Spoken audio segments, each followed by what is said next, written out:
Hello friends, the rising bulls में आप लोग का स्वागत है। आज हम लोग एक बात करने वाले हैं एक न्यूज के बारे में, जो कि हमारा बजट 2025 से रिलेटेड है, जो कि 1 फरवरी को हमारा आने वाला है। इसमें गोल्ड और ज्वेलरी स्टॉक के रिगार्डिंग टैक्स रिलीफ की बात किया गया है। आइए हम लोग देखते हैं क्या है वो न्यूज। तो आप देख सकते हैं, ये जनवरी 29 2025 का ये लेटेस्ट न्यूज है। इसमें ये बोला गया है कि बजट 2025 के अंदर गोल्ड और ज्वेलरी स्टॉक से रिलेटेड टैक्स रिलीफ की बात की जा रही है। साथ ही साथ उसके ऊपर इंपोर्ट ड्यूटी को भी कट करने को लेकर बात किया जा रहा है।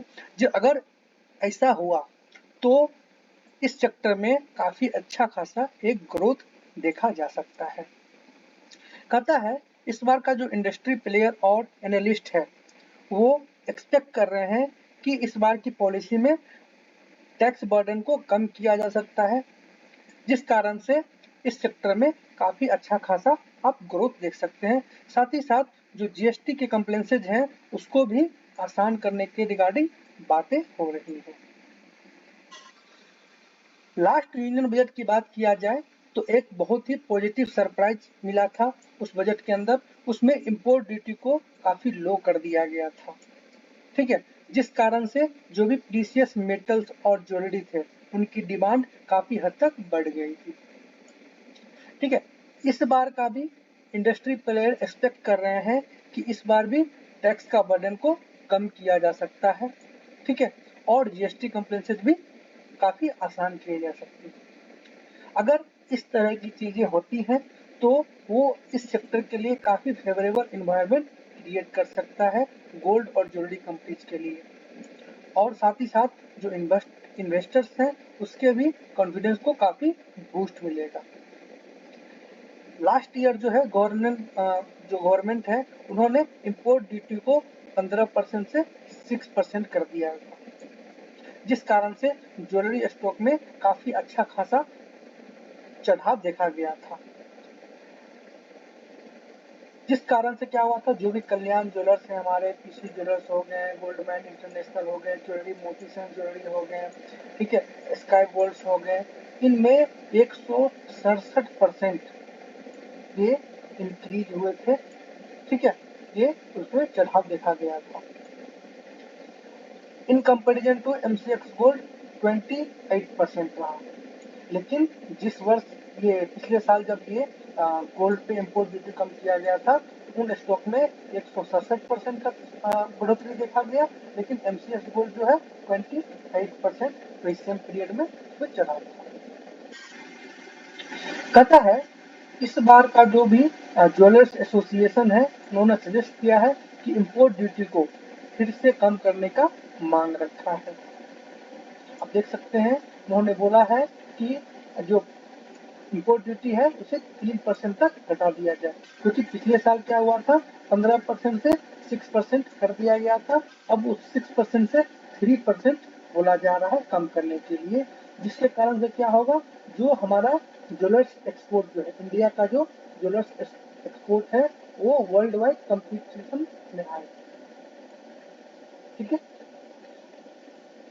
इसके अलावा जिस कारण से साथ ही साथ इस सेक्टर के साथ साथ ये जो हमारे कुछ जो कंपनी है उसकी प्रॉफिटेबिलिटी पे काफी इम्पैक्ट पड़ेगा। कल्याण ज्वेलर्स हो गए, किसी ज्वेलर्स हो गए, उनके भी प्रॉफिट काफी अच्छे हो जाएंगे, जिस कारण से ये इन्वेस्टर के लिए काफी अच्छा प्रोस्पेक्ट हो सकता है इन्वेस्टमेंट के नजरिए से। कहता है the jewelry industry is optimistic that budget this year will continue to positive policy initiated in the previous year, helping boost the consumer demand for jewellery. अगर इस बार के बजट में इस तरह की चीजें देखी गई, अगर टैक्स बर्डन कम हुआ, अगर इंपोर्ट ड्यूटी कम हुआ तो सस्ते हो जाएंगे, जिस कारण से इसका डिमांड बढ़ सकता है, ठीक है। इसके अलावा कहता है एडिशनली, आप देख सकते हैं यहाँ पे एडिशनली ये बोला जा रहा है कि डिजिटल गोल्ड को बढ़ावा देने के लिए, ठीक है, जो भी online small denomination and converted into physical jewellery, यानी कि आप जो है ज्वेलरी को ऑनलाइन खरीद सकते हैं और उस ज्वेलरी को आप फिजिकली भी रिसीव कर सकते हैं, जिस कारण से क्या हो सकता है, इसमें एक अच्छा खासा पॉपुलैरिटी मिल सकती है इस एरिया को, और हमारा जो ये जो ज्वेलरी का इंडस्ट्री है इनमें अच्छा खासा ग्रोथ दिख सकता है इस कारण से। ठीक है, तो इंडस्ट्री इस बार होप कर रही है कि इस बार के बजट में क्या किया जाएगा, इन सब चीजों को भी सही किया जाएगा। जो डिजिटल गोल्ड से रिलेटेड भी बहुत सारे रेगुलेशन लाया जा सकता है, जो कि ज्वेलरी इंडस्ट्री के लिए काफी अच्छा माना जाएगा। ठीक है, इसके अलावा इस बार इंडस्ट्री ये भी होप कर रही है कि आरबीआई ने जो एक बैन लगा दिया था 2013 में, किस चीज पे बैन लगाया था कि आप किसी भी गोल्ड और सिल्वर ज्वेलरी को, ठीक है, ईएमआई के ऊपर, ठीक है, थ्रू द क्रेडिट कार्ड नहीं खरीद सकते। तो इस बार ये होप किया जा रहा है कि अगर ये रिस्ट्रिक्शन को अगर खत्म कर दिया जाए तो हमारा जो ज्वेलरी कंपनी का सेल्स जो है काफी बढ़ेगा, उसमें ग्रोथ काफी अच्छी खासी देखी जा सकती है। ठीक है, अगर जैसे कि मान लीजिए अगर ईएमआई पर गोल्ड मिलने लगे, ठीक है, तो उसका ऑब्वियस सी बात है, आप उसकी डिमांड ऑटोमेटिकली बढ़ जाएगी। ठीक है, इसके अलावा क्या कहता है, ठीक है, this tax relief measures could provide further support to jeweller stock making more appealing to investor looking growth sector. यानी कि ये दोनों ये सेक्टर अगर इस तरह की पॉलिसी आती है तो जो ज्वेलरी स्टॉक है यानी कि उसके लिए भी फायदा है, और साथ ही साथ जो इन्वेस्टर हैं उनको उनके लिए भी ये काफी अच्छा ये प्रॉफिटेबल माना जाएगा। ठीक है, तो आइए देखते हैं इस कारण से इस सेक्टर में सबसे ज्यादा फायदा किसको होने वाला है। तो अगर इस तरह की चीजें होती हैं तो हमारा कल्याण ज्वेलर्स, पीसी ज्वेलर्स हो गए, गोल्डियम इंटरनेशनल हो गया, ठीक है, तंगामेल ज्वेलरी हो गया, मोती सन्स ज्वेलर्स हो गए, स्काई गोल्ड्स हो गए, तो इन सभी को इन सब चीजों से बहुत अच्छा खासा फायदा होने वाला है। तो आप बजट के रोज इन सब स्टॉक के ऊपर फोकस रख सकते हैं।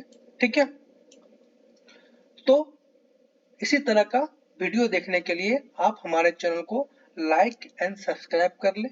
ठीक है, इसी तरह का वीडियो हम लोग हमेशा लाएंगे। Thank you so much.